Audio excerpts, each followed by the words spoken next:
Hey guys, today I'm going to show you how to use a band as well as a weight to help increase the amount of hand contact you have with push-ups, getting yourself stronger but also decrease the amount of wrist and shoulder pain you have with them.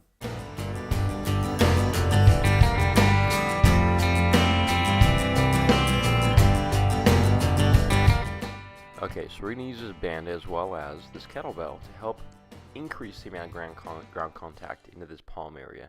People typically lose this when they do push-ups, which is really bad because you end up hurting your wrist.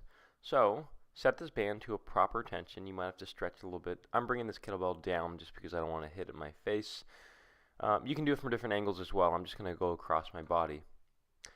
Okay, so we're going to drive this thing down with the palm, drill the hand and fingers, blanch the fingers into the ground, and then we start doing our push-ups. And if I lose the contact with this band, then I know that I'm not doing it right. Let's stick that thing in again, drive the palm, drive the fingers, drive the hand and all the fingers into the ground.